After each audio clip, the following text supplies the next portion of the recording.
Lord Brahma basically spoke the Vedas. In other words, he received it and he passed it on to us. The Vedas themselves have no origin, no material origin. They are called Apaurisheya. They do not have a material origin. From the Vedas, we have the Brahma Sutras, the Vedanta Sutras. The compiler of the Vedas and the compiler of the Vedanta Sutra is Srila Vyasadeva. And Srila Vyasadeva, in the maturity of his years, and after compiling the Vedanta Sutra and completing the various other works, reached a conclusion that he was completely despondent and he was completely dissatisfied and he was despondent. So Srimad Bhagavatam came at the maturity of Srila Vyasadeva's realizations. So it's a natural commentary on the Vedas and the Vedanta Sutra. This is considered to be a natural commentary.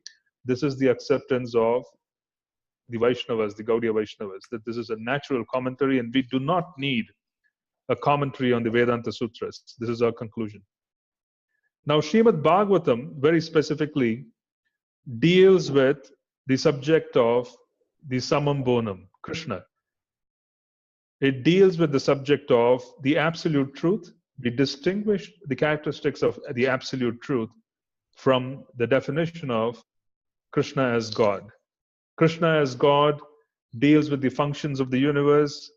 He deals with the maintenance, creation, destruction, maintenance, the three different factors. Normally, theology associates God with such duties, but then Srimad Bhagavatam does not concern itself purely with that particular perception of Krishna. It goes beyond. The particular function of maintenance, destruction, and creation is specifically attributed to Aishwarya, the opulence of the Lord. The sweetness of the Lord lies covered over when he manifests these functions. Srimad Bhagavatam deals with the sweetness of the Lord. It deals with the very specific relationships. So we spoke of the fact that the Lord is eager to taste rasa. We spoke of the fact that the descent of the Lord as Lord Gauranga is to taste the rasa of his devotees. So he descends as a devotee and he interacts with Krishna as Jagannath in Jagannath Puri and experiences the separation of the devotee from the Lord. And out of such separation, Lord Gauranga's heart manifests immense mercy. That form of mercy is Lord Nityananda. And we receive mercy from Lord Nityananda as he wants to serve Lord Gauranga and distribute the mercy of Lord Gauranga. Lord Nityananda is transcendently mad. This madness is due to the fact that he carries the full extent of mercy of Lord Gauranga. The full extent of mercy of Lord Gauranga is the manifestation of mercy of Srimati Radharani. Srimati Radharani in separation from Krishna is experienced in Lord Gauranga's incarnation. That is Krishna in the mood of separation from himself, in the mood of Radharani. So the mercy that is experienced by us, given by Lord Nityananda, is nothing but the mercy of the Divine Mother, Srimati Radharani. And that has practically made Lord Nityananda transcendentally mad. He has become transcendentally mad because he has no capacity to bear this extraordinary mercy that's been bestowed upon him, which he is carrying to be redistributed. So he becomes transcendentally mad. Yeah. So this is very important for us to understand. Now, what we also want to understand very specifically is the fact that Srimad Bhagavatam very specifically deals with the sweetness of the Lord. And in dealing with the subject matter of sweetness, Srimad Bhagavatam is setting a completely different set of rules for us to observe. What is the message of Vedic knowledge? Anybody? I would like participation. It's okay if you're wrong, or it's okay if I give a view which is different from yours. It is okay. What is the message of the Vedas? What does every type of Vedic literature encourage ultimately? Hare Krishna Prabhu? Yes. Yeah, I think all Vedic literature, they just want us to connect to the Supreme, probably. I don't know. This is my No, it's okay. understanding. Don't be afraid to speak. It's okay. Perfectly all Yeah, right. So you connect to the just Supreme. and Connect to to the understand Supreme. yeah, and to understand what we are, who we are, and why are we born. Okay, and and then what else are the Vedas telling us, Priyanka, in terms of how to connect? What are they Yes, asking how us to to do? connect. To follow certain rules and regulation principles, and probably to understand what I don't know, ancestors or rishis or sages, just Okay, follow that line. Yeah. okay. So for most part, Vedas have a different name because they are derived from the words of Lord Brahma. Vedas are also called Vidhi. Lord Brahma is also called Vidhi. Vidhi means regulation. Vidhi means following regulative principles and engaging in sadhana. Vidhi means all of this. And Srimad Bhagavatam, basically, the message of the Srimad Bhagavatam is not contradictory to the goal, but is contradictory to many processes that are being given by so many different sages in with the Vedas. Srimad Bhagavatam was introduced right at the onset of Kali Yuga. It was at the junction of Kali Yuga that Srimad Bhagavatam was introduced. And what is the message of the Bhagavat? Srimad Bhagavat says, you have no capacity for sadhana. That is the message of Srimad Bhagavatam. This is a contradictory message. The Srimad Bhagavatam's message is, you have no capacity for sadhana. What is it that you're supposed to do? What is it that is supposed to do? You are supposed to hear. That is why we regularly chant this particular verse. Srimad Bhagavatam, second chapter, first canto, second chapter, 17th verse. This is being told every day. Let's first look at the first verse of the invocation, right? The first verse that we chant is Narayana Namaskrityam, Naram Chaiva Narottamam, Devim Saraswatim Vyasam, Tato Jayam Udirayet. So basically, we are offering respectful obeisances to the personality of Godhead Narayana, to Naranarayana Rishi, the supermost human being, onto Mother Saraswati, the goddess of learning, and to Srila Vyasadeva. Sri Naranarayana Rishi are specifically being brought up because Sri Narad Muni heard from them and he conveyed this to Srila Vyasadeva. He heard from them and conveyed this to Srila Vyasadeva. Srila Vyasadeva conveyed this to Srila Sukadeva Goswami. So the auditory aspect of hearing and conveying began with Naranarayan Rishi. It was received by Srila Vyasadeva through the medium of Lord Sri Narad Muni. And then we are also invoking the blessings of Mother Saraswati.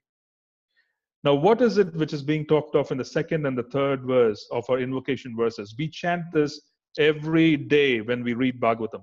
Shrinvatam swakata krishnaha punyashravana kirtanaha hidayantostiha bhadrani vidunoti suhritsatam.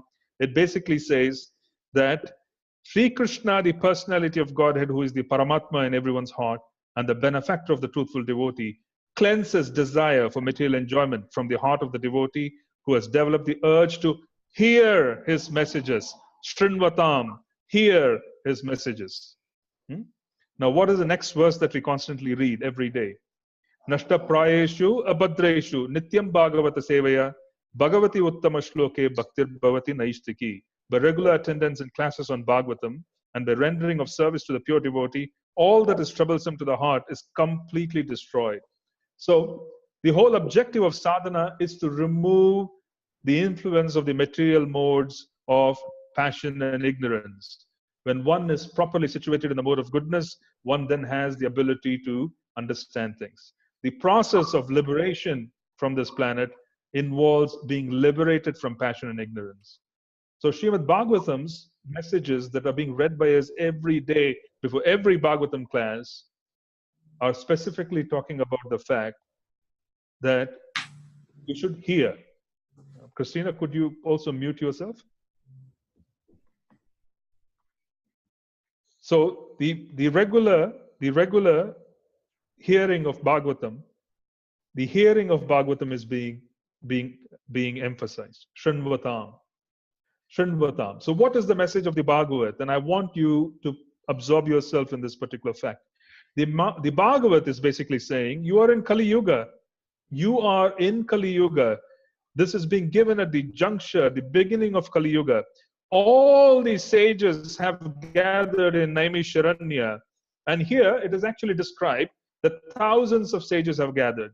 There was no microphone. Sutta Goswami was a part of the original assembly. So Srimad Bhagavatam was recited by Sukadev Goswami. It was heard by Sutta Goswami because he was a part of the original assembly. From Sutta Goswami, it's now being passed on to thousands of sages gathered in Naimisharanya. Now, can you just reflect on this fact? Here we are reflecting on the fact that thousands of sages gathered in Naimisharanya, they had completed their daily activity of fire sacrifices and sadhana in the morning. They sat down and they began an inquiry from Sutta Goswami on how to go about in the process of self-realization. What is it just so special? They wanted to hear Srimad Bhagavatam. So two questions do come up. One, what is the nature of the potency of Srila Sutta Goswami? What is the nature of the potency of the sages who gathered in Naimisharanya? Here we are using Zoom. Yeah, we are using Zoom, or we could use Skype or Hangouts or any one of these services for me to be able to transmit Bhagavatam. Now you are sitting across in the UK and you're hearing Srimad Bhagavatam as I speak. Consider a scenario where there was no such technology available 5,000 years back. Sutta Goswami sat, and surrounding him were all kinds of personalities, sages, who were very eager to hear. And it is said that there were hundreds and thousands. They're basically talking about a large assembly. There was no microphone. So how was it possible for the transmission of this particular knowledge, and how was it possible for them to hear while this transmission was going on? This is a question that needs to be addressed as well. What is the process of speaking?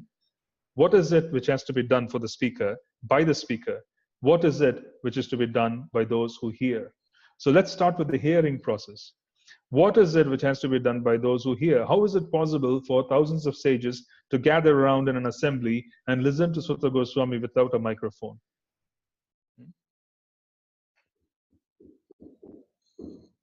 Anyone? They have to be attentive. They have to be attentive, yes, but and what else? Yes, absolutely, attentive. And attentive qualifies in which mode of nature, Nishi? Which mode of nature does it qualify and fall into? How can you be attentive? The mode of goodness, I guess. Absolutely. Without the mode of goodness, sorry, go ahead. I was just gonna say, to be attentive, you have to concentrate and focus. Yes. And what else do we have? What else do we need? We need the mode of goodness. Yes, absolutely. Yeah. The mode of goodness. And the mode of goodness is an... They also can connect by the lip movement. I feel like when the people can understand each other and they trust each other. I mean, not just the words they listen, but looking at them, they can understand them. But the lip movements. Okay. So that's by lip movements. But let's assume that basically we are only talking about hearing, Partha Prabhu. Okay. So we'll only talk about hearing. Spiritually connected. Yeah, they're spiritually connected. So first and foremost, a few qualities that are receiving. To receive knowledge, one needs to have already surrendered to the message. That is one.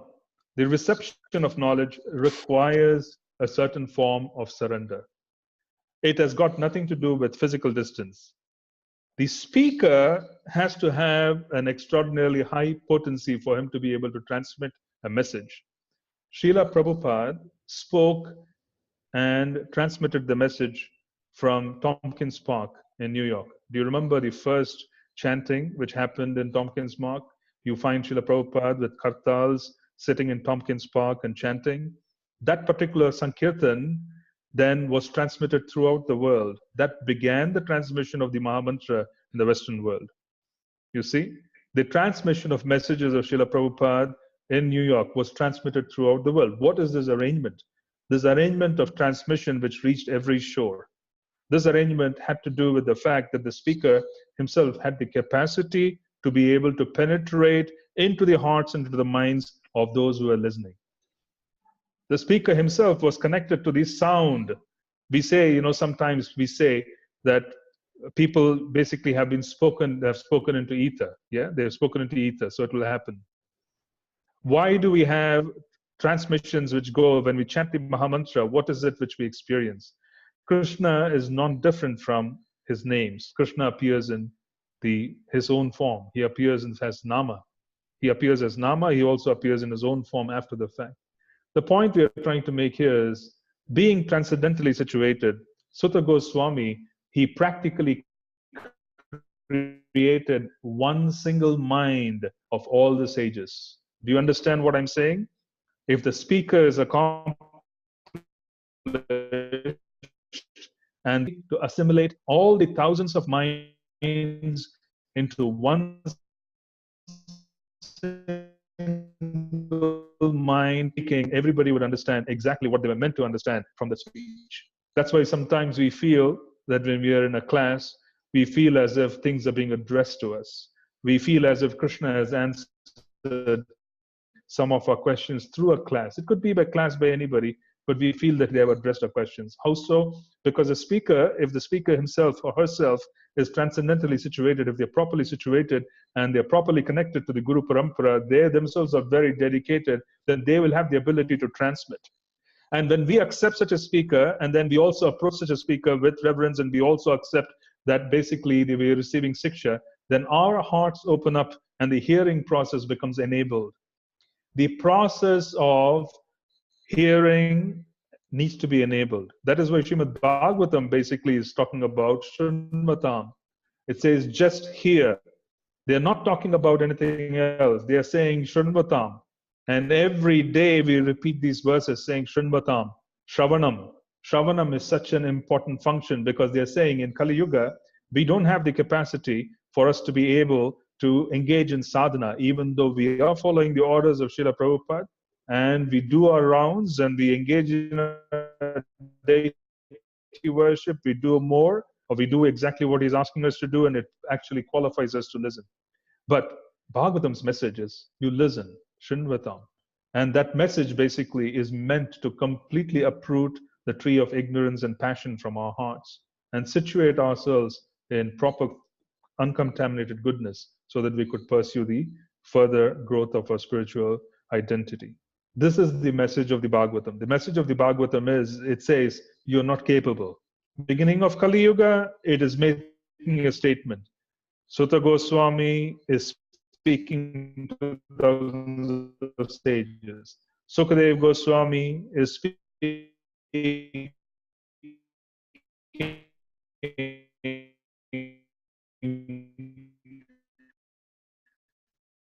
to a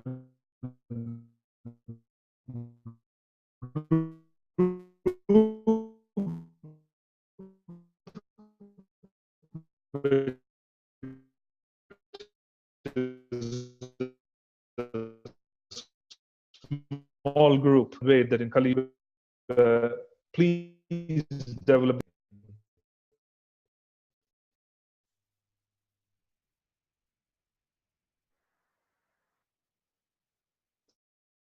the process of hearing. Now, if you notice, Srila Prabhupada implemented a program in all our temples incorporating this message. In every Arati and we attend Mangalarati, we are worshipping Guru Ashtakam. We are then worshipping basically the holy names. We are basically engaging in holy names. In between, we also have darshan. So we glorify the deities. We also engage in the temple. We did a morning program which is 100% aligned with the Bhagavatam's message. The preparatory work which prepares us and allows us to listen happens before the Bhagavatam class. 16 rounds of chanting, Guru Puja, Guru Ashtakam, all of these is preparatory. This preparatory work basically allows us to absorb ourselves in Srimad Bhagavatam. So this is very important for us to understand that Bhagavatam and coming in touch with Srimad Bhagavatam on a daily basis is the message of the Bhagavatam. And the Bhagavatam is also telling us very clearly that in Kali Yuga, Shrinvatam, Shravanam, this plays the most important role. Now, in the previous session, when we started the previous session, the first introductory session, I think it was Nishi, you brought up a question on the function of how do we approach Shastra and how do you approach the reading of the Bhagavatam. Now, let's understand how this works. Bhagavad Gita talks about how to live life. So you literally talk about Karma Yoga in the 3rd chapter. How do we situate ourselves in such a way that our actions would purify us and qualify us for further movement? How could we evolve from the identities that we have established as due to the body? How do we move from those identities? In other words, the Bhagavad Gita gives us a message of living. How do you live according to Shastra? And when you start living according to Shastra, the Bhagavad Gita, one then has the capacity of living. Srimad Bhagavatam is how to prepare for leaving this body. How do you leave this body? How do you prepare to die? That message is being given by Srimad Bhagavatam. It is not a morbid topic. It is not a morbid topic. It is not a topic which should depress us. In reality, this is preparatory work, and the Srimad Bhagavatam is telling us this is exactly what it is. Look at the stage that is set right at the onset. Whom is the Bhagavatam being addressed to? Who in complete preparation and after giving up everything and sitting down and listening, he was practically prepared to leave. So in one sense, Srimad Bhagavatam is preparatory for the final test. Bhagavad Gita is how we lead life. When we lead life according to the Bhagavad Gita, then we have the capacity to hear Srimad Bhagavatam. When we are objectively rearranging ourselves to ensure that our actions are not contradictory to the principles of advancement of devotional service, then we are qualifying ourselves to listen to Srimad Bhagavatam. So the Bhagavad Gita's message, when it is adhered to the fullest extent, one then has the capacity to be able to relieve themselves of the influence of their conditioning and also enable them to further come in touch and to be able to take advantage of Srimad Bhagavatam. Because today's world, we don't have the setting which allow us to hear and undisturbed. Our objectives are so different. If you really look at it, our objectives are so different in many ways. Our objectives contradict the whole purpose of devotional service. If we pay close attention, we will find that our objectives in life contradict that of devotional service. Devotional service and our objectives of life sometimes are very contradictory if you pay close attention. Given such a setting, it is required that we understand how to live through the Bhagavad Gita. So the Bhagavad Gita's message of helping us understand the modes of nature, helping us understand karma, because we're dealing with the world. And once we start living according to Varna and Ashrama, in terms of keeping Krishna in the center and living according to our Varna and Ashrama and purifying ourselves, then we're also preparing on a daily basis to improve our ability to hear. So what's the purpose? The purpose is to hear. What is the purpose to chant Harinam? The purpose of chanting Harinam is to experience Srimad Bhagavatam. What is the purpose of Srimad Bhagavatam? The purpose of Srimad Bhagavatam is to experience Harinam. They go well together because they're non-different. We also established this in the previous session. Krishna is non-different from his name. Srimad Bhagavatam is non-different from Krishna. Srimad Bhagavatam appears and it disappears. Krishna appears and disappears. Krishna takes on a father and a mother.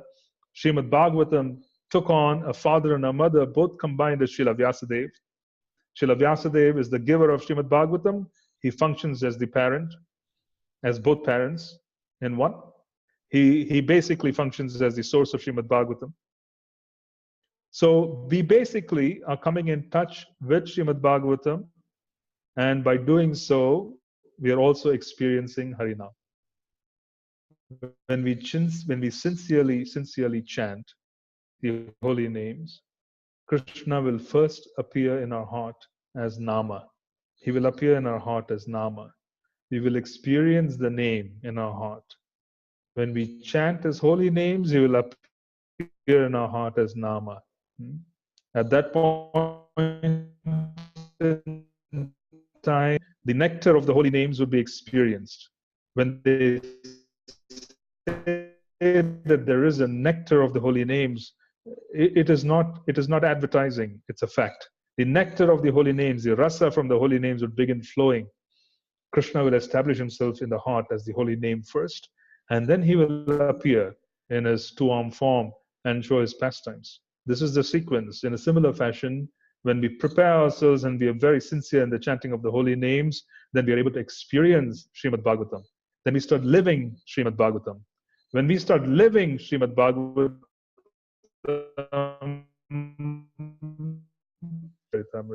we experience what is being talked of and experienced in the Chaitanya Charitamrita. We sometimes wonder about the behavior of devotees in Chaitanya Charitamrita, which is quite bewildering because their behavior is not quite clear.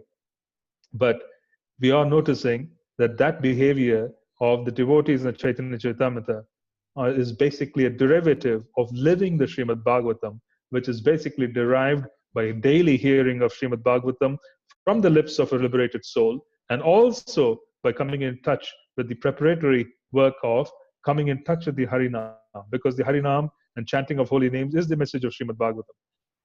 Chanting Harinam allows us to hear Srimad Bhagavatam. Reading Srimad Bhagavatam enthuses us to chant Harinam. These two go together. So this is the message of Srimad Bhagavatam. Shrunvatam. Hear the message. That's the reason why we are constantly being emphasized to attend Bhagavatam classes, because without hearing Srimad Bhagavatam, there is no movement. Without hearing Srimad Bhagavatam, there is no movement. So that's the first point we want to make. We want to impress on the fact that we are having these invocation prayers for that particular purpose. What else are the invocation prayers saying? They're basically saying you need to have a lifestyle. Your problems, our problems, come from being in touch with passion and ignorance. It comes from the hankering that comes due to coming in touch with passion and ignorance. Coming in touch with passion introduces all kinds of desires that may not be fulfilled, and as a consequence, there's suffering. So, Srimad Bhagavatam first talks of Abhadrani. This is inauspicious.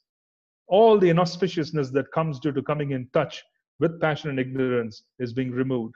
We also need to make an active attempt to restyle and resituate ourselves by putting ourselves in a position where we are able to experience that.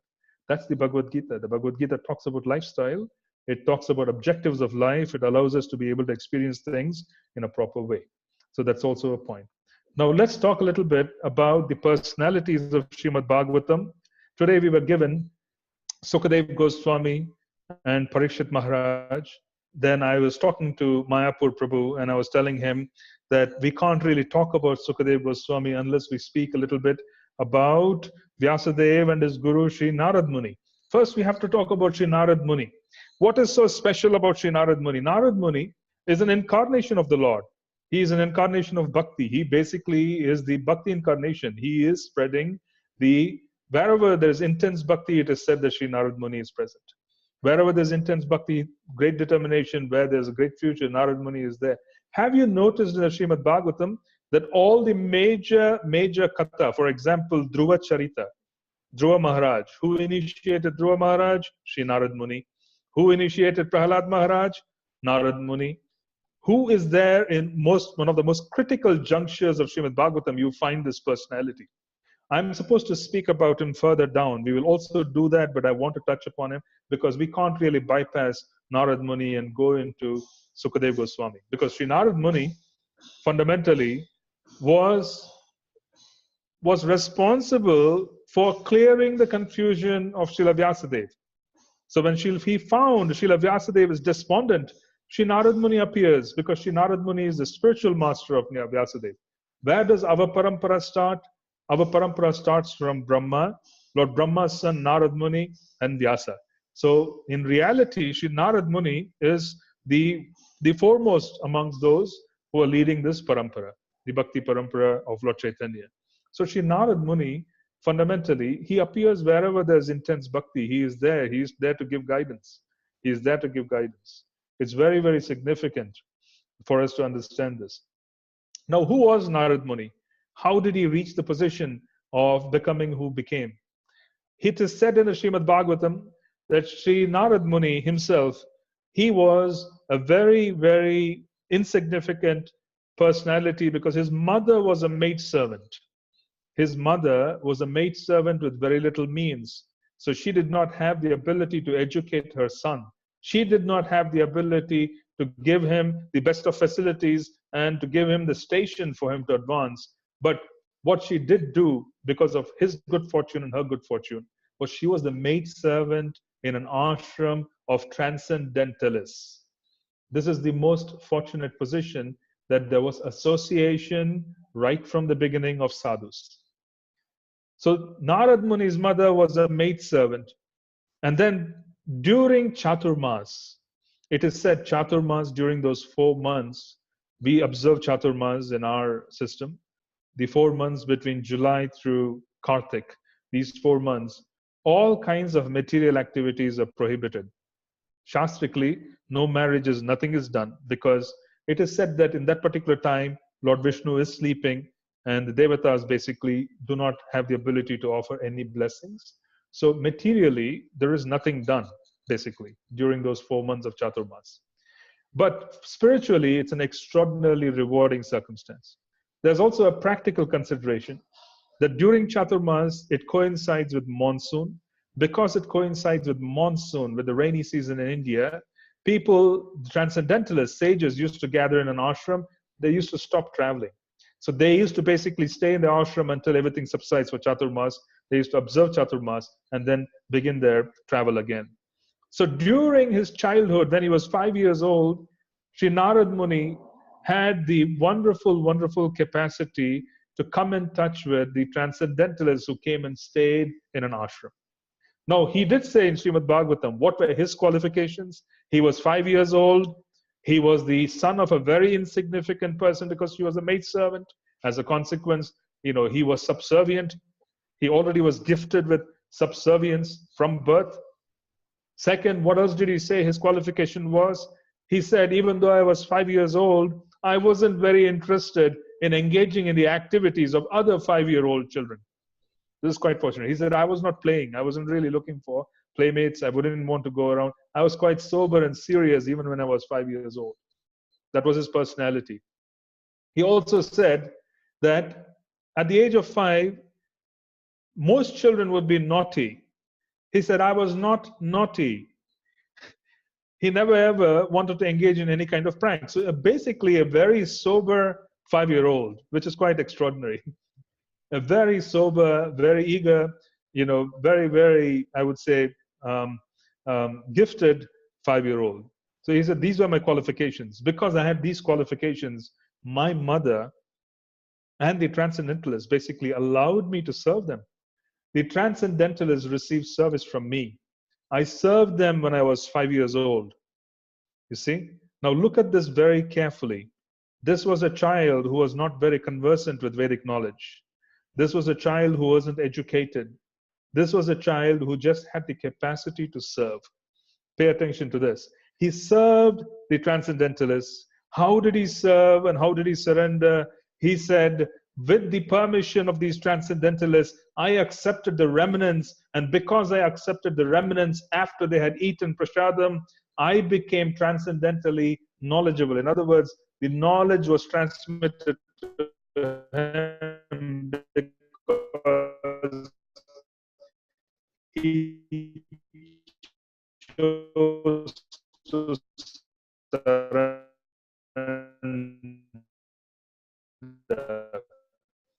One form of surrender is to accept the remnants of the Vaishnavas. Why?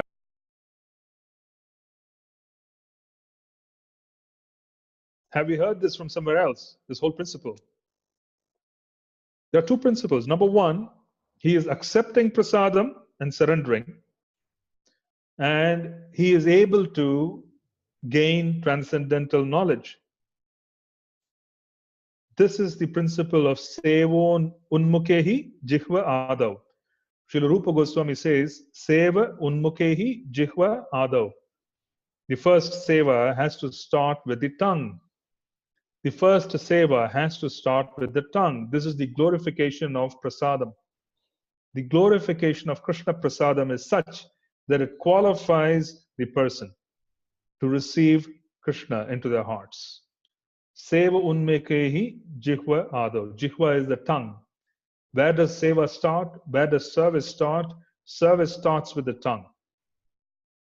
Because Sri Narada Muni accepted the remnants and the leftovers of prasadam of the transcendental sages, when he came in touch with the prasadam, he also came in touch with mercy because he was serving them and he was surrendering. His tongue became purified, his heart became purified, and the transmission of knowledge began because he became subservient. Pranipatena pariprashnena sevaya. Because he became subservient, the transmission began. How does the transmission happen? This is again the second principle of how Sutta Goswami spoke to thousands of sages. The transmission began where the desire of the transcendental sages was such that Narada Muni should qualify. This is how Shraddha, faith, is passed on. Bhakti is passed on by the desire of those who carry bhakti in their hearts. Bhakti is passed on by those who carry bhakti in their hearts. This is very important. Sutta Goswami, sitting there transmitting knowledge to thousands of sages, desired that thousands of sages who were present there should hear his message. He wanted to pass on the extraordinary message of Srimad Bhagavatam. He wanted to pass on that mercy. Because Srila Sutta Goswami, the speaker, wanted to pass on, and he was carrying this extraordinary bhakti in his heart, the transmission of bhakti from his heart went into the qualified hearts of the listeners.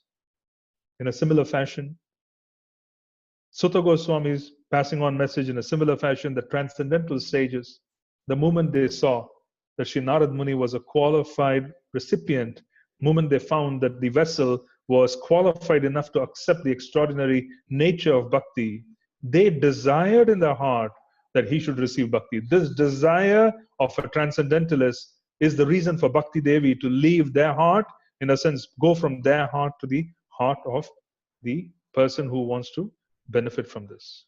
This is the reason why there is encouragement of Vaishnava Seva.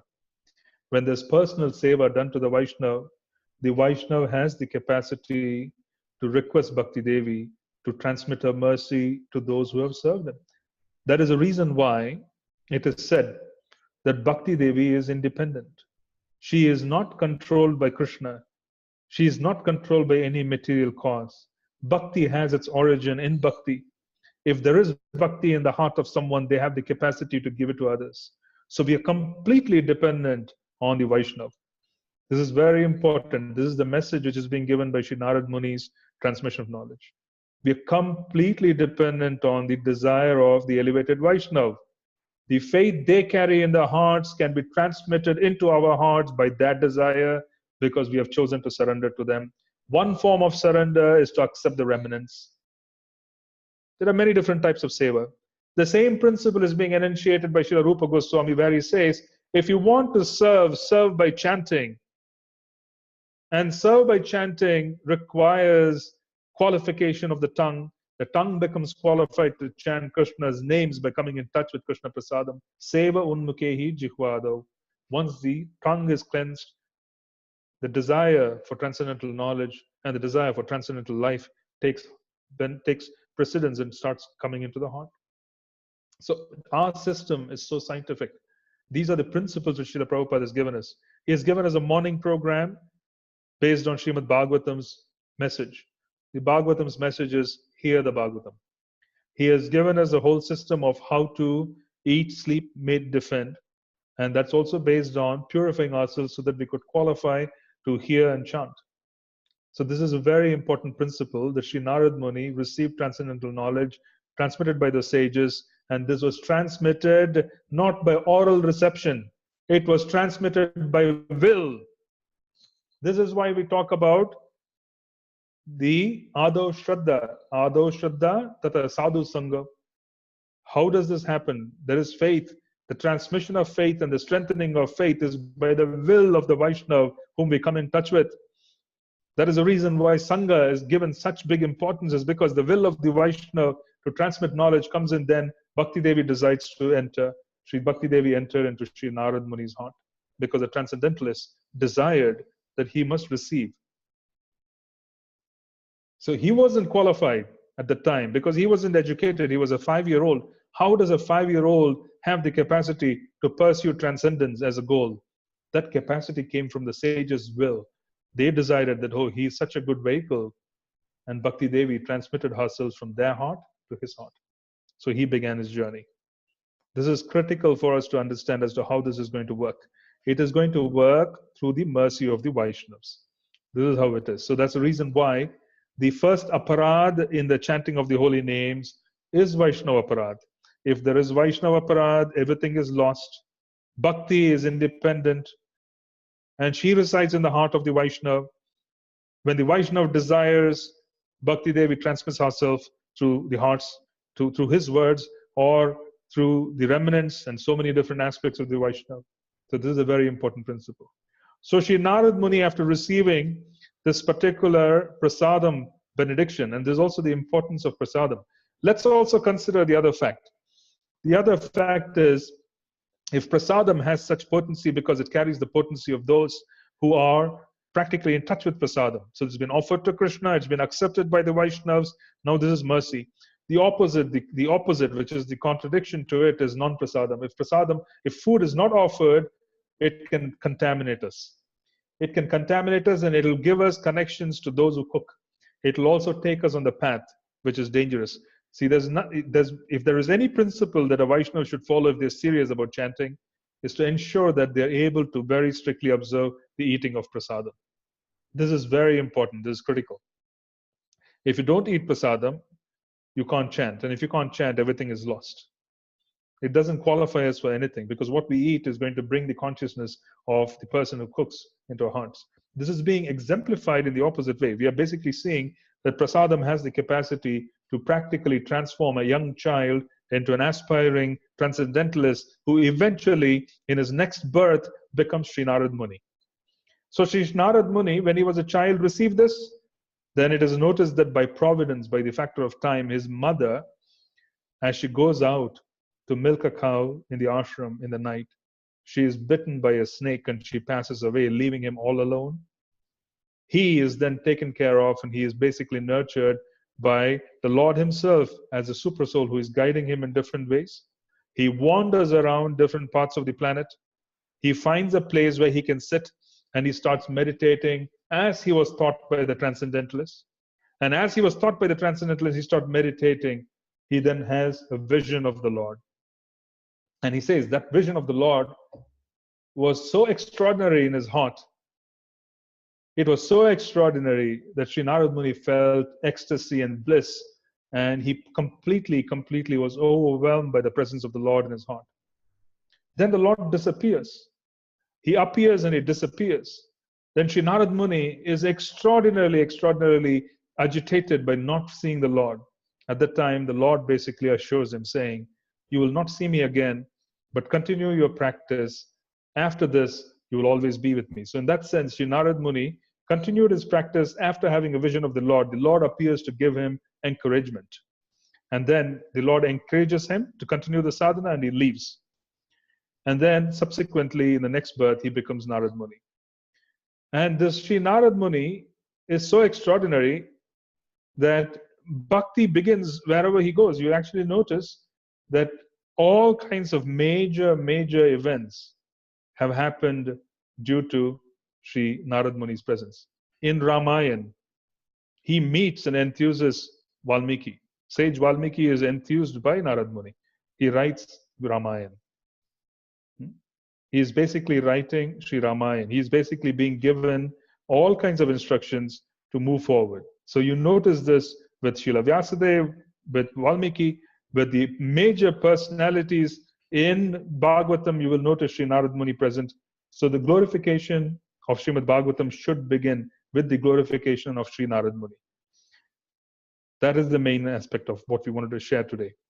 Now, I think what I will do is I will briefly stop here and see if we can take some questions, and then we could proceed further. Any questions or comments on what we spoke so far? Hare Krishna, I have a question. Yes. So you know how Narad Muni is a Bhakti incarnation of the Lord. From that, it would seem to me that he's eternal. So then I don't understand how he was the son of a maidservant, and then in his next life he was Narad Muni, something like that. Okay, very good. So basically, Sri Narad Muni carries the potency of the Lord to be able to give devotional service. He carries the potency. In one sense, in that sense, he does carry the potency of the Lord. So you can say that he's an incarnation of the Lord. Now, when we start speaking about eternality, we also have to understand the fact that the description of eternality it can be construed in two ways. Number one, it can be construed in the way of something which is perpetually taking place, it doesn't end and doesn't continue. The other way of understanding eternality is it's beyond the calculation of material time. So in that sense, the Narad Muni's presence in the lives of devotees for millenniums and his presence in the most immortal scriptures such as Srimad Bhagavatam, the Vedas, and so on, is from the point of view of the fact that there never was a time when he wasn't existent, because it is almost, you can say, equal to eternal time. So potency is given in different ways. You have to understand that this is potency. Incarnations come for different potency. So for example, we also have to understand Srila Vyasadeva is the literary incarnation of the Lord. But Srila Vyasadeva or Vyasa is a position. It's a position like Indra. It is a position like Lord Brahma. Vyasa is also a position. So in that sense, you have many personalities who change. There are different Vyasadevs for different millenniums. In our case, it is Krishna Dvaipayana Dev Vyasa. In the previous millenniums, there was Vaivaswata. There were different personalities who basically became Vyasa. There are different personalities who basically took on the seat of Vyasadeva. So in that sense, what we have to understand. I'm sorry? Oh, I sorry. think Sorry. Nishi, you wanted. No problem. Yeah. So basically, in that sense, we have to understand that eternality has many definitions. That is one. That is one of them. So he is an incarnation of the Lord, which essentially means that he would be appearing in every millennium. He is there practically for everything. This is how he takes on that particular position. This is being given as to how he is taking on this position. You see? For example, Vyasadeva coming on and taking on the position of Vyasadeva. Krishna Dvaipayana Vasa. He is born to Parasara Muni. He is born to Parasara Muni and Satyavati. So he is a literary incarnation. How could an incarnation of the Lord, who is supposed to be eternal, be born to someone? That's the other argument too. Does it answer your question, Lakshmi, to some extent? I think so. So I think my understanding is that Narad Muni, similar to Vyasadeva, is a position, and at different times, different people take on that position, as in different. No. Narad Muni is not a position. He is eternal. Okay. Yeah, he is eternal. I'm just wanting you to understand that when we use the word eternal, Yeah. and when we use the word basically the incarnation of the Lord and the Lord being eternal, we want to extend it to personalities who have reached that position because of the mercy of the Lord. Okay. Do we understand? So if he has been around at some point in existence of the material world, Narad Muni was the son of a maidservant, after which he was given an eternal position. Does it make sense? Okay, yes, that makes sense. Thank you. Okay, good. Anybody else? I'm sorry, I think I saw a question in chat. I just want to pull it up.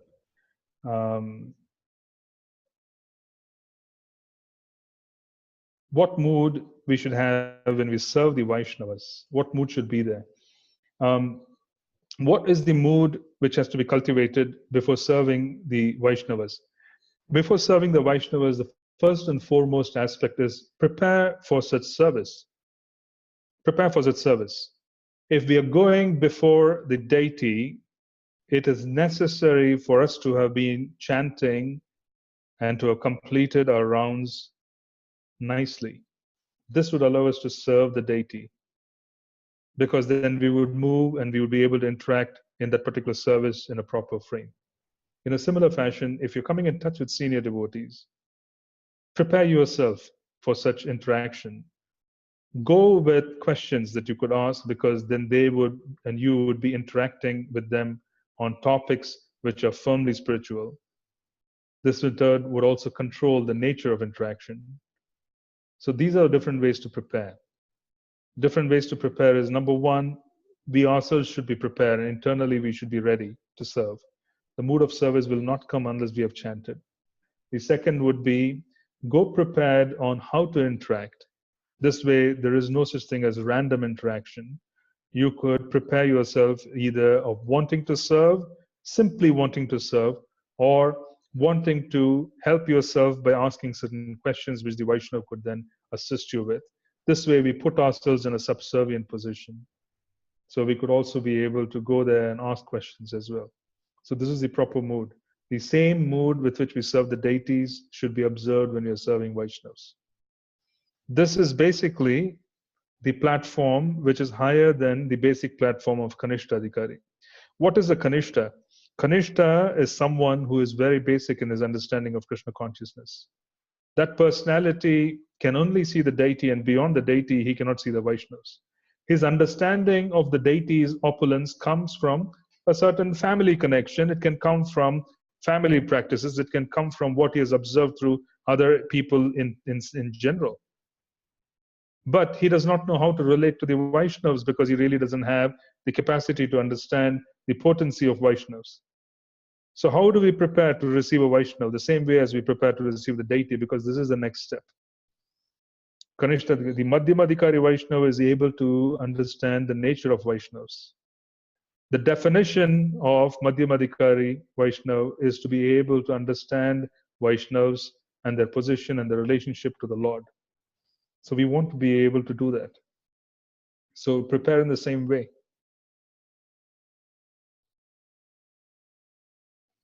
Any other question?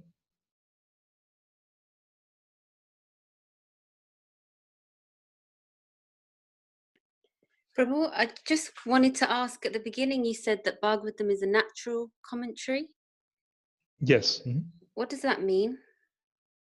Well, basically, a natural commentary is one that comes from the realizations of one who has worked on the whole body of knowledge contained in the Vedas. So let's look at it.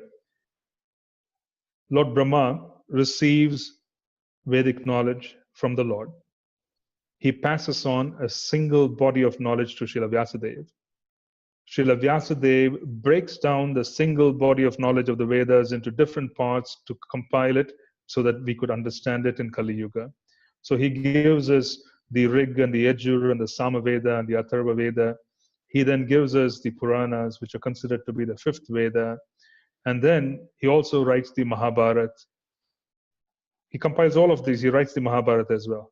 Once he is done with all of this, there is a particular body of knowledge which talks about the conclusions of the Vedas, and that is basically the Vedanta Sutra. There are approximately 550 verses. These 550 verses basically talk about the concluding aspects of what is the ultimate goal of the Vedas.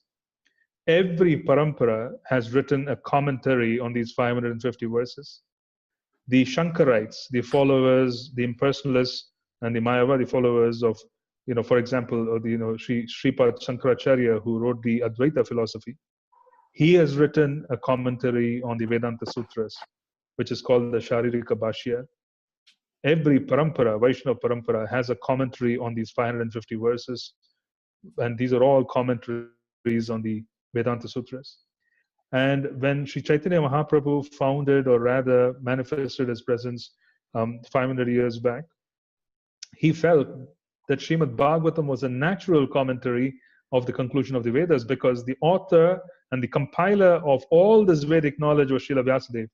He realized what is to be done, and then he wrote the Srimad Bhagavatam. So it is a naturally evolved aspect of all Vedic knowledge. So he really felt that we don't need a commentary on the 550 verses, because Srimad Bhagavatam was there. And that's the reason why we use the word natural commentary.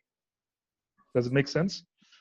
Yeah, it does. As you were speaking, I was thinking of that word realized, and then you used it in the end. Yes. So it was realized, and then it was commentated on based on that realization. Yeah, it was basically after he had done everything at the full maturity of his work. Yeah. Srila Vyasadeva realized knowledge of everything was poured into Srimad Bhagavatam. He basically said, I have done everything. I am not satisfied because this was missing, and this is exactly what the Bhagavatam was, whatever was missing. The ultimate conclusion of all Vedas. So that's why it's natural, because the person who did everything else is extending and going beyond and doing this. So as a consequence, it's a natural, organic next step. Thank you. Sure. Any other question or comment? Hare Krishna, Shivandan Prabhu. Haribol. I was speaking to a devotee recently, and they were sharing that it's quite unlikely that we'll make it back to Godhead this one lifetime. And he was talking about certain personalities from the Bhagavatam. So even Narada Muni's case is born from a maidservant, but the following lifetime it continued. So what to think of us? Is it possible? Okay, Srila Prabhupada says it is possible. The point is as follows. We have a tendency to look at life as a snapshot. In other words, we have a tendency to look at everything from the perspective of the few years we are on the planet. But in reality, our existence is a continuous one. We are in a continuum. We have been existing in different bodies. We've been making progress. And then now we are in this lifetime, and we are trying to execute devotional service under the guidelines which are being given at this point in time. So in other words, we are making progress. So if one were to look at it from the perspective of reaching Krishna consciousness, becoming completely Krishna conscious, you can say that this is a chapter. That's number one. Number two, the question which really needs to be addressed, the doubt that really needs to be kicked out of our minds, has to do with whether Srila Prabhupada has done his job. Has Srila Prabhupada done his job of giving us everything we need to make it back? The answer to that is yes. Unequivocally, yes. He has done his job. Are we doing our job? Are we doing what is required from our end for us to be able to make it? This is the question that we would want to ask ourselves. Not so much as to whether arrangements have been made. All kinds of arrangements have been made. All kinds of help would be available. The question is whether we are paying the price for the gift of being able to serve the divine couple. Are we really paying the price? Are we distracted? Are we assuming so many different identities based on this body and allowing these identities to distract us? Are we setting goals which are not directly defined by the goals of the acharyas? These are questions that we would want to ask ourselves. And then what we need to do is have faith in Srila Prabhupada if we are doing our very best, and say that Srila Prabhupada will take us. What is the worst outcome for a devotee? What is the worst outcome for a sincere devotee? The worst outcome for a sincere devotee is he would continue devotional service in the movement of Srila Prabhupada. So what's wrong with that anyways? Anything wrong? Say that again, sorry, bro, I missed it. Which one did you miss? Just what you said, what is wrong? Yeah. The worst outcome for a devotee practicing Krishna consciousness sincerely, the worst case outcome, the worst case scenario is for us to continue our devotional service in the shelter of Prabhupada. What's wrong with that? Oh, Krishna. Hmm? I'm not sure, Do we bro. have any? Huh? I'm not sure. You're not sure? No. There's nothing wrong with it. That's exactly what we're meant to do. We are not meant to even desire the platform of wanting to leave. We are meant to serve. That's our business. That's our business. Yeah. If the objective was liberation, then that liberation is very easily given by Harinam at very early stages. If the objective is rasa, Rasraj Prabhu, if the objective is rasa, then we should have no other objective than wanting to basically say that give me that rasa of the relationship with the Lord, I want to just serve. So the point I'm trying to make is we shouldn't worry about whether arrangements have been made. Arrangements have been made. We should just worry about whether we are situating ourselves properly. Is it possible? Absolutely. Do we want to be average? You're a teacher. What do you think of average students? They just go through life, not necessarily maybe growing. Yeah, an average student is someone who basically could be considered mediocre. Yeah, he would be considered mediocre. Somewhat mediocre would probably be the word. So an average devotee would take more than one lifetime, is the definition given by Shastra or by our acharyas. An average devotee. But what is the average they had in mind? The one thing that we need to understand is, have we been given enough for us to be able to go back? The answer is yes. Yeah. We have been given enough to go back. That's all. And Prabhu, when you mention average devotee, for example, there was a pastime when Srila Prabhupada said that you have to be 70% Krishna consciousness, then he reduced it. He said 90%, 80%, and 70% Krishna conscious. What did Prabhupada mean by that? Because someone's 70% could be another person's a different percentage. Which is exactly the point I'm trying to make, is because when you start defining averages, the context is very different. Bhakti Siddhanta Saraswati Thakur in the 1930s, when everybody was chanting 64 rounds, spoke of an average devotee taking 3 lifetimes. Now everybody is struggling with 16 rounds. So what kind of average are you talking about? So my point is very simple. My point is everything has been given for us to go back in one lifetime. And there should be no doubt that all arrangements have been made. There should be no doubt whatsoever. There should be no doubt. If we are willing to desire just that, it would happen. If you're not willing to desire just that, then we would manifest other aspects until our subtle attachments are given up.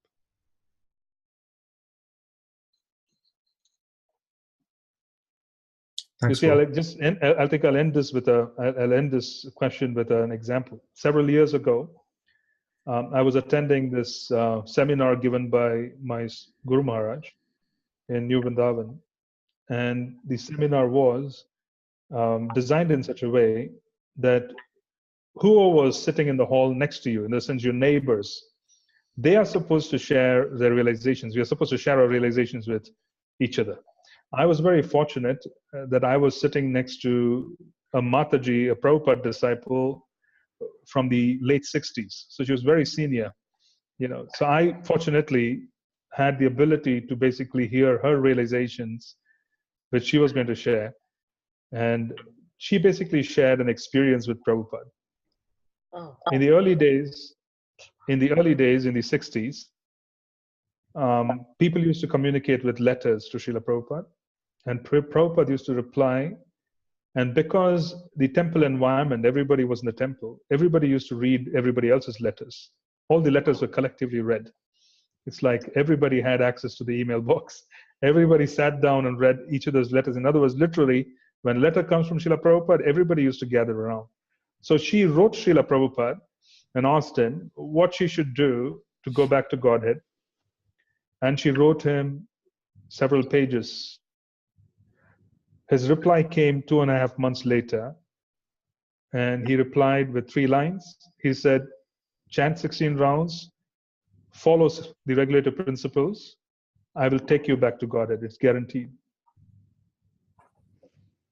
So that's the message. So is this adequate? Is 16 rounds adequate? Or following regulative principles adequate? Is the kind of sadhana that we do adequate? Absolutely not. But Srila Prabhupada made this statement, and Krishna would say, this is Srila Prabhupada's grandson or great-grandson, so Krishna would give us that concession simply because we are connected to Prabhupada. Jai.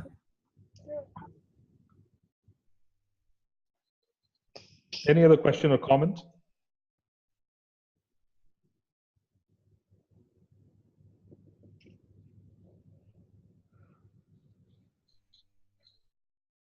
Okay, so should we continue the session on Sukadev Goswami, or do you want Sorry, to do a Prabhu, few? to Yes. interrupt you. Go ahead. In this going back to Godhead, when we just got thought of on this. Basically, the Lord puts her in material world due to that contamination of like lording it over, because we want to live independently from Krishna. So this is like, without completing 100% completely purified, so even there is some contamination. So is there a use of going back to Godhead? It's like the purpose is Krishna put us here to get rid of that thinking of independently live from Krishna, so become a master, own master like that. So then Krishna will ultimately completely get rid of the contamination, then only he will take us back. So is there anything you can share something on this aspect? Fundamentally, the process has been given to us. There are several steps, and it is scientific. We should not speculate on what stage we can go back and what we need to do. There is a scientific process, and stages have been given. So there is Adav Shraddha, which is first receiving faith into our hearts. Second, there is Sadhu Sangha. Once faith is received, we associate with devotees of higher faith and the same kind of faith. Along with such association, we engage in Bhajana Kriya, which is to execute our sadhana bhakti. And once Bhajana Kriya is done, it allows us to remove that which has no meaning and that which has no connection to Krishna, which is anartha nivritti. And once that which has been removed, that which has no meaning with Krishna, this anartha nivritti, is done, then one becomes fixed in devotional service and has the ability to move forward. The point I'm trying to make is there's a very well-defined process. Examine our hearts. Are we still desiring things outside of devotional service? It essentially means we are in touch with passion and ignorance. It's simple as that. Are we still desiring gross aspects of material nature? We are essentially in touch with passion and ignorance. This is the anartha nivritti process. We are still in the process of throwing away things that have no meaning. So only after we have completed this process and we are cleansed can we become fixed in devotional service. Becoming fixed in devotional service occurs in the higher levels of consciousness. So the point I'm trying to make is set milestones and start working on them. And once you reach those milestones, then Krishna would give us even further direction. Shastra is replete with examples that we are following a scientific process, and there's no need for any speculation on whether we can go back to Godhead earlier or later. We simply have to understand where we are according to our progress. If we have progressed further, according to Shastric definition, then we have the ability to move further on. It is like climbing a mountain. At each and every level of climbing the mountain, you're receiving certain gifts. And based on the gifts, you again progress further. So before you achieve the peak of the mountain, you already have climbed a lot and you've achieved various gifts which have been delineated in Shastra. So there's no need for any speculation on whether we're ready or we're not ready, as long as we're able to examine our hearts to see where we are in relation to the steps given by scripture. Yeah, I'm referring to the steps which are given in Madhurya Kadambini by Vishwanath Chakravarti Thakur. The nectar of devotion delineates those steps. We talk about so many different steps. So we need to understand where we are. Can Okay. everybody put yourself on gallery view even when you're asking questions? Thank This you, way, Prabhu. what would happen is it would help us. Just put yourself on gallery view, please. Any other question or comment? Hare Krishna, Prabhu. Yes, Prabhu. Hare Krishna. Could you please give any example on setting milestones when you were talking about setting milestones? Yes. Yeah, because suppose my milestone will be like chanting 16 rounds. Is it like setting by end of this year I should be perfecting my chanting like that one after one, or everything if I want to follow whatever the principles? Good. Yeah. Good question. See, fundamentally, I understand this is a very important point. Setting milestones in Krishna consciousness are essentially setting milestones based on our practices. Do not set milestones based on internal experiences, because tomorrow we will start thinking I'm pure, and it wouldn't help. In reality, setting milestones ought to be on external practices. What are our external practices? There are 5 main principal external practices.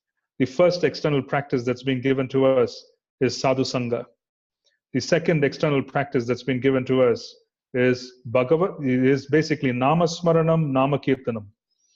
Basically, nama kirtan, nama smaran. Both of these have been given to us. Basically, the chanting is the second principle. First principle, come in touch with devotees, sadhu sangha.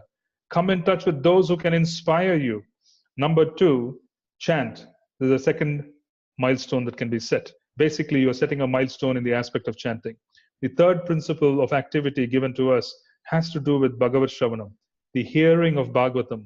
How many classes of Bhagavatam, in the sense, what is our Bhagavatam study? What are we doing? This is basically the third principle. The fourth is developing a desire to live in Mathura. It is Mathura Vas. And the fifth is the worship of the deity. The first 3, in my opinion, are extraordinarily important to set the stage for the remaining 2. So we should focus on the first 3, which is sadhu sangha, which should focus on chanting, and we should focus on Bhagavatam. Now, once these 3 main aspects of bhakti have been classified, then you start setting objectives on how to improve those. You could set objectives on chanting, not so much in terms of increasing the number of rounds, but you could set principles of waking up at a certain time, ensuring that you have completely absorbed in the aspect of chanting so that you have the ability to focus. So putting ourselves in a situation where we rearrange our schedule so that chanting becomes super important. This could be an objective. So we start improvising on when we wake up, when to go to bed. This is sadhana. Sadhana means basically setting ourselves in a certain discipline which has come from the guru. Yeah, accepting the discipline of the guru is sadhana. So we basically set ourselves in a certain disciplined fashion in terms of what we are doing during the day, and we are keeping our entire day focused on wanting to chant better. So is this improving? If you're going to become more and more enthusiastic in chanting, you will notice that you are on the right track. So that's why we know that we are on the right track. Then we set examples of the objectives of reading Srimad Bhagavatam and coming in touch with Bhagavad Gita. First is, are we doing it on a daily basis? Number 2, what else are we doing? In other words, are we hearing? And then are we complementing the hearing by doing our own reading? This is something that we could do, we could improve upon. You see, are we approaching Srimad Bhagavatam and Bhagavad Gita in a prayerful mood? Are we reading casually or approaching in a prayerful mood? Are we doing Guru Puja and saying, please bestow your blessing upon me so that I could read Srimad Bhagavatam? Are we approaching Bhagavatam in a very prayerful mood so that the Bhagavatam, which is completely transcendental and non-different from Krishna, would start revealing itself? How much of Shastra is being incorporated into our lives? This is again something that we could monitor. Are we taking Shastra seriously? So what I'm saying is these are milestones that can be measured, and they should be measured, and you should calibrate yourself.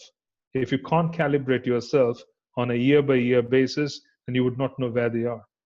Yeah, we would not know where we are. So yes, I would say these are the ways to improve upon. Just choose 3 simple principles. Number 1, sadhu sangha. Be sure to engage in the association with devotees, specifically hearing. Number 2, chanting. Number 3, Bhagavatam. everything else will fall in place if these three are done properly. Okay, thank you so much, Prabhu. Sure. Anything else?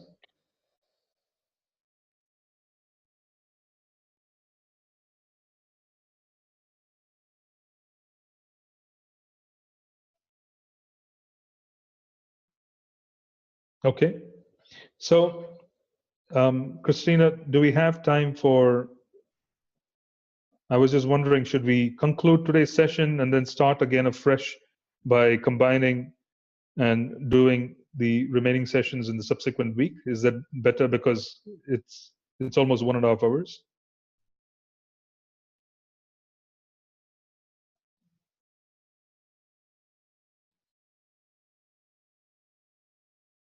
Actually, you're on mute, I think, Christina.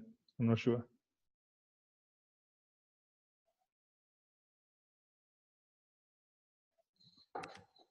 Yes, we can conclude unless somebody else got another last question, and then we can start fresh next week. Yeah. Next week, we will start with Sukadev Goswami and Parikshit Maharaj, and we will continue. I was just explaining to Mayapur Prabhu that even though the objective of today's session was to talk about Sukadev Goswami and Parikshit Maharaj, there was a necessity to set the stage. And given the time we have, I took the liberty of speaking about Sri Narada Muni. It's very important for us to understand why we are doing what we are doing and what is the result. So we'll continue with the sessions in the subsequent week with Sri Sukadev Goswami and Parikshit Maharaj. Any questions, please? Any questions or comments as we wait? Hare Krishna Prabhu. Yes. Although sometimes we don't desire anything other than the devotional service, but sometimes, how do we know we really, is it sometimes maybe a person's quality is a little bit passion driven, so how do we know that we are not in that mode, although we think so? Can we change this passion into devotional service? I hope. Yeah, which is the question is quite clear. The first factor, first and very important factor with devotional service, because we are in touch with the material mode of action.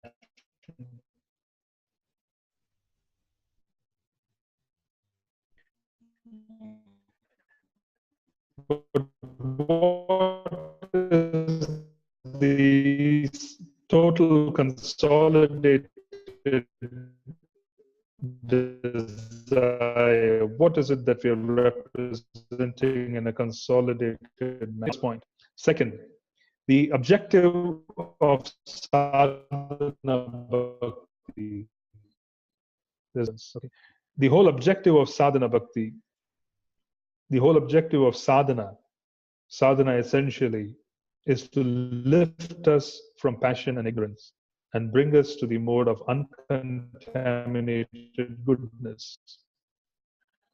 This whole concept of being liberated means liberated from passion and ignorance. So sadhana basically brings us to that platform. And once we are in that platform, then we are well situated to develop a relationship with Krishna. So our entire sadhana bhakti practice is designed to pull us out of passion and ignorance. But Krishna looks at us as we are making progress in this endeavor and says that even though they have so many desires, ultimately they are wanting to come closer and wanting to serve. So in that sense, he encourages and gives us as much support as possible. So we should not worry so much about nitpicking and picking one desire after another. We should worry about improving the main aspects of sadhana bhakti. By doing so, this would automatically leave. I hope this answers your question. Yes, yeah. Thank you very much, Prabhu. Hare Krishna. Hare Krishna. Hare Krishna, Prabhu. I have another question, please. Yes. Mm-hmm. So when it comes to the setting goals and achieving it, see, there is always conflict. Like coming to my corporate goals, career goals, and the devotional service, and somewhere I need to compromise. Then most of the time I compromised in my devotional service only, because the job becomes such an important thing than realizing God or anything else. Because the peer pressure or the goals we need to set, if we don't perform certain way, we lose job, all these. So when it comes to compromise, uh, should we compromise on our career goals? Definitely that is required if I want to stick to these three principles you said, and uh, if you see the progress without fail. So should we compromise on our career goals, or is it possible to achieve both the career as well as devotional goals?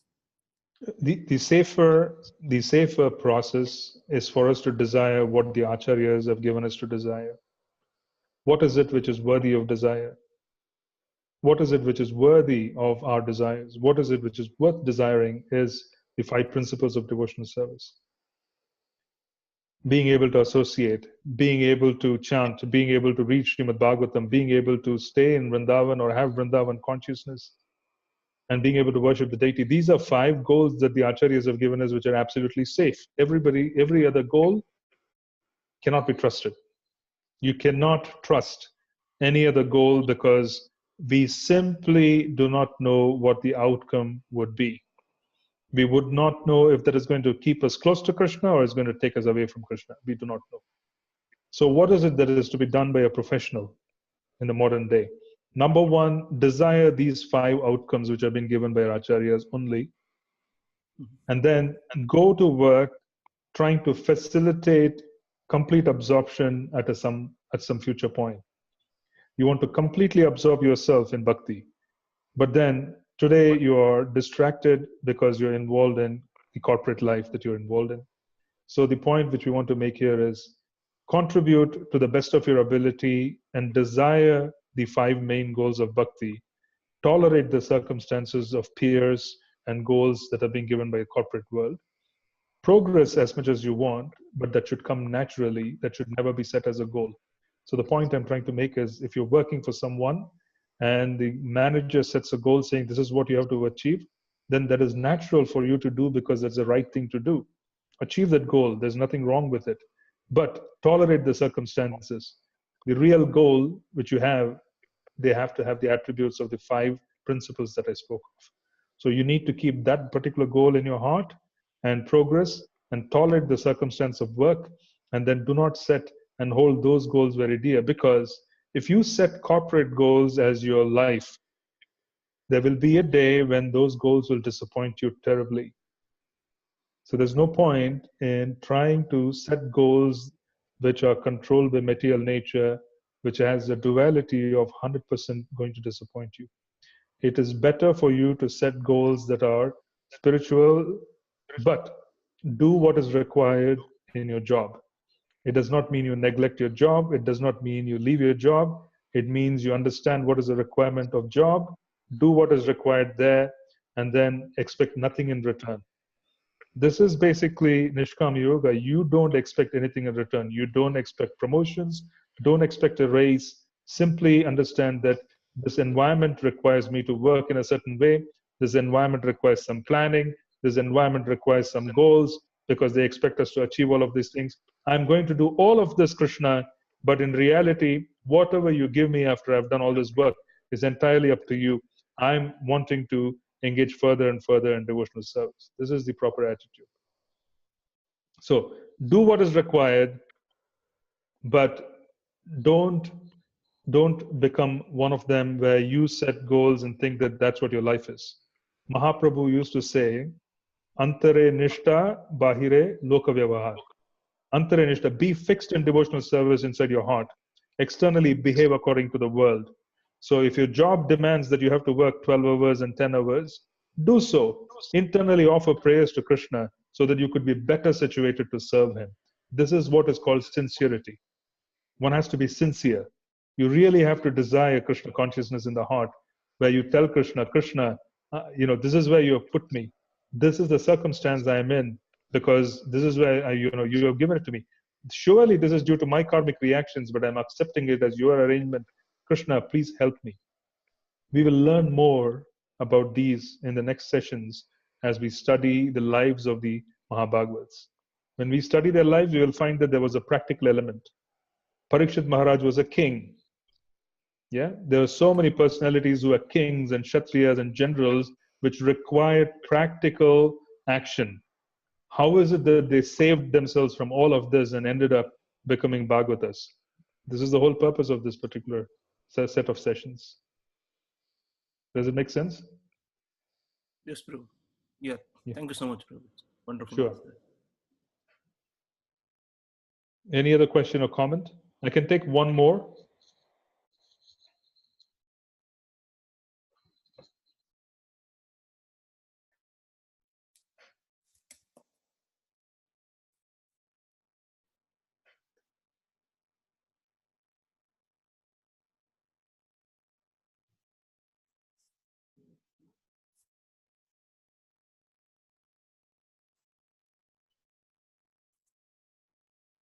Okay, so we'll end here for today's session, and we'll come back again same time next week. Next week it will be Sukadev Goswami and Parikshit Maharaj. We'll set the stage, we'll share some principles. What we are going to do is we're going to look at some practical aspects from these personalities so that we could implement and get inspired. So we will talk about the essence of coming in touch with such personalities. They were all very involved in the world, more involved than we can imagine. A king has very complex activities. How was it possible for kings like Parikshit Maharaj and others to get absorbed in devotional service? What is it which they did? There must have been something which they must be doing. They must be desiring something wonderful in their hearts for them to receive what they received, despite being so involved in the world. We want to learn from that. So we'll meet again at the same time and we'll continue our sessions. Thank you very much for participating. Hare Krishna. Prabhupada ki jai.